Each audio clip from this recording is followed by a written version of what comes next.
seguir agora com a nossa reportagem falando de dinheiro. Na Rádio Bandeirantes, AgroMais.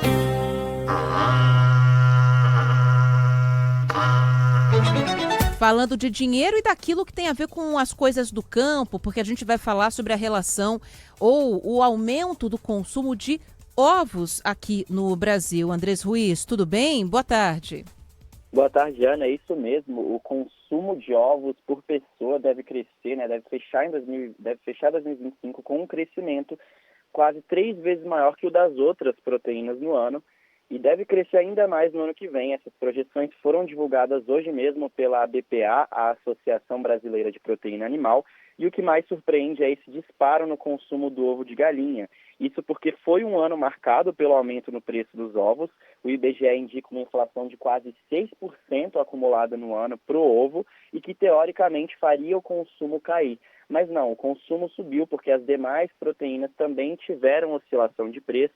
No começo do ano, as carnes estavam mais caras, especialmente a carne bovina, e a partir do meio do ano foram caindo de preço, especialmente a carne bovina, de fato, que ficou mais barata ali de julho para cá. E 2025, então, foi um ano de explosão também nas exportações de ovos, muito em função do surto de gripe aviária nos Estados Unidos. O Brasil passou a mandar mais ovos para lá e os embarques no total para o exterior saltaram de 18 mil toneladas para 40 mil nesse ano, um aumento de 16%, então, nas exportações de ovos. E isso contribuiu para uma alta nos preços. A produção também registrou alta e pelo menos é nessa produção que a gente se abraça para torcer que o preço não suba mais no ano que vem, já que as exportações estão e vão continuar muito aquecidas. Então, o interessante, Ana, é que todas as proteínas registraram aumento no consumo, mas o de ovo, em especial, cresceu bem mais que as outras e o ano não foi ruim para as demais. Por exemplo, a carne suína registrou aumento de produção, de consumo, de exportação. As exportações vão crescer 10% nesse ano para a carne suína e esse resultado coloca o Brasil como o terceiro maior exportador de suínos, ultrapassando o Canadá, que era referência, né, é referência ainda na carne suína. A carne de frango também sofreu com a gripe aviária nesse ano.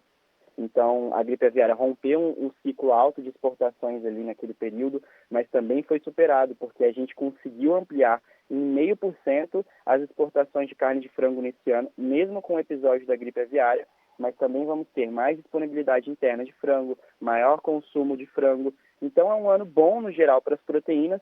O setor que está mais preocupado é o da carne bovina, porque, apesar de comemorar agora a recém-saída do tarifaço do Trump, o produtor rural está preocupado com os preços.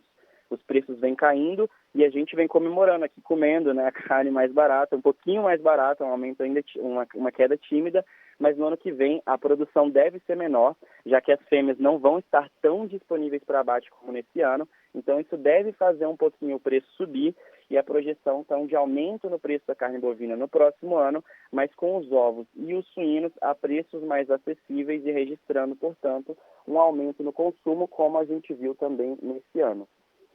Então, e aí tem a questão da versatilidade e do preço do ovo, né? A gente vira e mexe fala sobre isso, sobre a questão do consumo e como o preço, quando sobe, afeta o consumidor, porque mesmo que a gente tenha algumas carnes mais vantajosas, o ovo é a proteína mais barata. E aí você pode consumir de várias maneiras, então acaba que você varia um pouquinho ali no seu cardápio, né?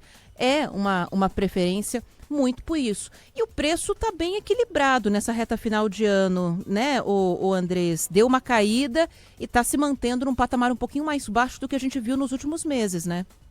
É verdade, Ana, ele deu uma subida no começo do ano, muito também por uma questão de calor. A gente passou ali por um período perto do meio do ano, ali março, abril, maio, com um calor muito intenso em algumas regiões produtoras. Isso também atrapalha um pouquinho o ciclo de colocar ovos, né, da galinha. Então a produção ela foi se mantendo estável e isso ajudou o preço a equilibrar um pouco nessa reta final de ano. E é o que a gente espera também em 2026, uma produção aquecida para a gente ter uma disponibilidade interna maior e aí torcer para o preço continuar um pouquinho mais baixo, porque de fato, como você bem falou, é a proteína mais acessível, aquela proteína que está na mesa de todo mundo, seja no café da manhã, no jantar ou qualquer forma que a gente pode fazer, né? É isso, exatamente. Valeu, Andrés Ruiz. Bom trabalho para você. Obrigado, Ana. Para você também. Valeu.